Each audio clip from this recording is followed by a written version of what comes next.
Shalom, Bapak, Ibu, dan saudara-saudara yang kasih oleh Tuhan Yesus Kristus. Apa kabar? Saya doakan Bapak, Ibu, dan saudara-saudara semua dalam keadaan baik, sehat, dan sejahtera. Pada hari ini saya mengajak kita agar tetap semangat. Kendati pun kondisi di luar kurang mendukung, tapi biarlah dengan pertolongan Tuhan kita tetap semangat untuk menghadapinya. Saudara, marilah kita saat ini berdoa sebelum kita membaca dan mendengarkan firman Tuhan. Tuhan, kami bersyukur untuk segala kasih, penyertaan, dan berkat Tuhan. Tuhan, tolonglah kami agar di tengah-tengah wabah ini kami tetap bersemangat di dalam Tuhan. Dengan pertolongan Tuhan kami dapat menghadapi segala hal, karena kami tahu bahwa Tuhan turut bekerja untuk mendatangkan kebaikan bagi kami semua. Terima kasih Bapa, dalam nama Tuhan Yesus kami berdoa. Amin. Saudara, saya mengajak kita untuk melihat dua bagian firman Tuhan. Yang pertama, dari Yeremia pasal 29 ayat 11. Firman Tuhan katakan demikian. Sebab aku ini mengetahui rancangan-rancangan apa yang ada padaku mengenai kamu. Demikianlah firman Tuhan, yaitu rancangan damai sejahtera dan bukan rancangan kecelakaan, untuk memberikan kepadamu hari depan yang penuh harapan. Dan yang kedua, dari Yesaya pasal 40 ayat 29 sampai 31. Firman Tuhan demikian.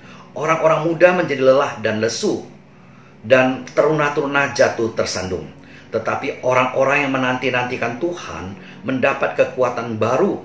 Mereka seumpama Raja Wali yang naik terbang dengan kekuatan sayapnya. Mereka berlari dan tidak menjadi lesu, mereka berjalan dan tidak menjadi lelah. Hingga sekian pembacaan firman Tuhan.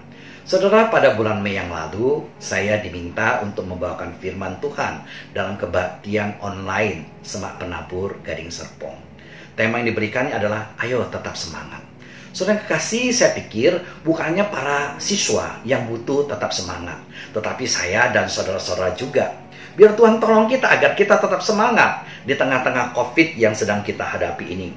Memang wabah COVID ini dapat membuat kita menjadi lemah, kita kehilangan semangat.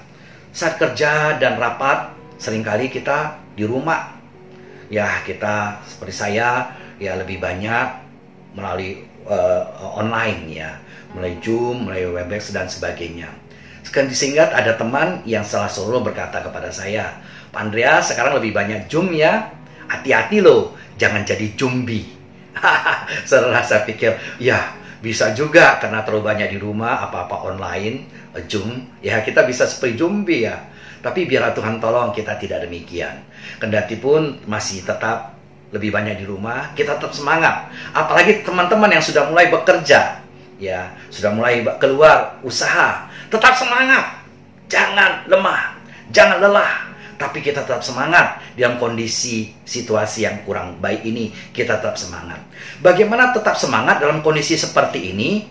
Dari firman Tuhan kita belajar 3 hal. Yang pertama adalah kita percaya bahwa Tuhan punya rencana yang baik untuk kita, umatnya. Memang dalam situasi seperti ini kadang-kadang kita tidak mengerti kenapa. Tapi percayalah bahwa Tuhan punya rencana yang baik untuk kita, umatnya. Di dalam Yeremia pasal 29 ayat 11 tadi dikatakan, sebab aku ini mengetahui rancangan-rancangan apa yang ada padaku mengenai kamu. Demikianlah firman Tuhan, yaitu rancangan damai sejahtera dan bukan rancangan kecelakaan, untuk memberikan kepadamu hari depan yang penuh harapan. Saudara, ini biarlah kita aminin bahwa Tuhan punya rencana yang baik untuk kita. Kadang-kadang kita tidak mengerti apa rancangan Tuhan dalam situasi seperti ini. Tapi percayalah bahwa Tuhan itu baik, maha baik. Dan dia punya rancangan yang baik, yang indah untuk kita. Kadang-kadang kita nggak mengerti. Sama seperti saya dulu, saudara. Saya suka main polo air. Saya suka renang, polo air. Polo air adalah olahraga kesenangan saya. Saya ikut klub. Ya. Pada saat itu kami punya seorang pelatih yang sangat bagus, tapi sangat disiplin sekali. Setiap kali latihan kami pengennya begitu turun ke kolam, ya kami langsung main. Ya, main polo air. Ya, tetapi dia nggak mau. Ya, begitu latihan, dia suruh kami berenang sana sini ya. Wah, banyak sekali. Setelah itu kami harus saling menggendong satu lain, bawa beban atau menggendong teman untuk menyeberang, gantian menyeberang bawa teman ya.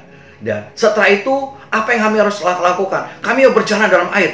Dia kolam yang dalamnya 3 meter itu kami harus berjalan, saudara, dengan miring, ya. Jalan di air dari kanan ke kiri, dia dari ujung sini ke ujung sana, balik lagi, ya. Begitu selesai, dia suruh kami jalan lagi. Begitu dia prit, kami harus berhenti. Prit, kami harus melompat di air, saudara, ya. Ya. Kadang-kadang kami harus bawa beban, jalan ke kanan, ke seberang sana, balik lagi. Dan kami juga harus melompat. Wah, latihan memang berat. Tetapi dalam latihan berat itu kami ditempa. Dan itu terbayar ketika kami dapat bertanding dengan baik melawan lawan yang berat. Apalagi ketika kami bisa menang. Semua kelelahan itu terbayar. Ada sukacita yang luar biasa. Soalnya demikian juga dengan apa yang kita hadapin. Kesulitan, masalah yang kita hadapin mungkin tidak ringan. Khususnya dalam situasi seperti ini. Tapi percayalah bahwa Tuhan itu baik. Bahwa Tuhan punya rencana yang baik untuk kita, umatnya. Dan hal yang kedua yang kita bisa belajar dari firman Tuhan adalah bahwa tetaplah bersandar dan berdoa kepada Tuhan yang memberikan kekuatan dan semangat bagi kita. Saudara, biarlah Tuhan tolong kita agar dalam situasi kondisi seperti ini kita tak bersandar dan berdoa kepada Tuhan. Dia memberikan kekuatan dan semangat bagi setiap kita. Firman Tuhan katakan, Dia memberikan kekuatan kepada orang yang lelah dan menambah semangat kepada yang tiada berdaya. Ketika kita merasa letih lesu dan beban berat, datanglah kepada Tuhan. Bukankah Dia berkata kepada kita, marilah kepadaku, kamu sekalian letih lesu dan beban berat. Aku akan memberikan kelegaan kepadamu. Pikulah aku yang kupasang dan belajarlah kepadaku, sebab aku lemah lembut dan rendah hati dan bebanku pun ringan. Saudara, biarlah kita dapat datang kepada Tuhan dan mendapatkan kekuatan daripada Tuhan. Firman Tuhan katakan Dia memberikan kekuatan kepada yang lelah dan menambah semangat kepada yang tidak berdaya. Biar dalam saat-saat seperti ini kita tidak bersandar kepada diri, tapi bersandar kepada Tuhan. Dia akan memberikan kekuatan kepada kita, menambahkan semangat bagi kita. Jangan hanya berjalan sendiri. Bersandarlah kepada Tuhan. Tetap bersemangat di dalam menghadapi setiap persoalan dan masa yang kita hadapi. Dan yang ketiga, agar kita dapat bersedia diperbarui dan berkarya bersama dengan Tuhan. Memang orang-orang muda ya menjadi lelah dan lesu, dan taruna-taruna jatuh tersandung. Tapi firman Tuhan katakan orang-orang yang menanti-nantikan Tuhan mendapat kekuatan baru. Luar biasa, saudara. Orang yang menanti-nantikan Tuhan mendapatkan kekuatan yang baru. Untuk apa? Untuk terus diberkarya bersama dengan Tuhan. Biarlah Tuhan tolong kita agar bersama dengan Tuhan kita mendapatkan kekuatan baru, terus diperbaharui dan dapat berkarya untuk Tuhan. Di sini firman Tuhan menggunakan satu ilustrasi yang bagus sekali, yaitu Raja Wali. Dikatakan mereka seumpama Raja Wali yang naik terbang dengan kekuatan sayapnya. Mereka berlari dan tidak menjadi lesu. Mereka berjalan dan tidak menjadi lelah. Saudara, luar biasa sekali. Apa sih Raja Wali itu? Raja Wali adalah seekor burung yang besar, yang memiliki kekuatan luar biasa, yang dapat terbang dengan cepat dan tinggi. Ya. Saudara, burung Raja Wali itu kuat menghadapi terpaan angin dan dapat terbang tinggi. Demikian juga orang-orang yang terus bersandar kepada Tuhan. Kalau kita mempelajari apa karakter Raja Wali, Raja Wali itu dapat bergerak dengan kecepatan tinggi. Jadi ada semangat ya, dan kecepatan. Dia mempunyai pandangan jauh dan tajam. Demikian juga hendaknya kita sebagai orang-orang percaya punya visi tajam, memandang ke depan. Kendati usaha ini susah, tapi kita tidak hanya lihat masalah pada saat, tapi kita melihat jauh ke depan. Dalam masalah ada kesempatan, dalam krisis ada peluang untuk terus maju. Jadi jangan takut, punya visi ke depan. Dan salah satu keluarga dari burung yang setia. Burung Raja Wali terkenal kesetiaannya. Biarlah kita sebagai anak-anak Tuhan juga tetap setia. Setia ikut Tuhan dalam masalah-masalah yang kita hadapin, meskipun berat. Setia di tengah-tengah keluarga, kendati pun saat ini tidak ringan. Ada kesetiaan. Dan burung Raja Wali ini juga dapat terbang melampaui badai, terbang tinggi. Demikian juga kita, saudara. Biarlah sebagai orang percaya kita dapat tetap terbang tinggi. Artinya kita dapat tetap semakin dekat dengan Tuhan di tempat yang mana tinggi. Semakin tetap memiliki kedekatan, keintiman dengan Tuhan. Dapat juga terbang tinggi. Bersandar kepada Tuhan kita dapat melakukan perkara-perkara yang besar. Satu lagi karakter para jawali, saudara, yaitu mau memperbarui diri. Saya pernah mendengarkan cerita bahwa Raja Rawali itu sebenarnya bisa mencapai usia 70 tahun. Tapi pada usia 40 tahun, ia harus mengalami satu transformasi secara fisik. Ya, karena pada saat itu sayapnya itu bulunya sudah tebal, sehingga membuat dia sulit untuk terbang. Dan juga kukunya itu sudah panjang dan melengkung.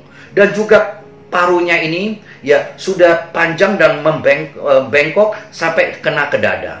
Jadi membuat dia sulit untuk terbang karena bulunya sudah berat dan tebal, kukunya sudah panjang sehingga susah untuk dapat memangsa. Paruhnya ini panjang dan seringkali menyulitkan dia untuk memangsa, saudara.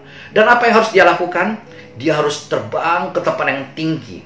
Di sanalah dia mematuk-matukkan paruhnya sehingga patah, tangannya itu dia garuk-garuk sehingga patah, kukunya patah, paruhnya patah, dan setelah itu dia harus menunggu sampai kukunya tumbuh lagi, paruhnya tumbuh lagi.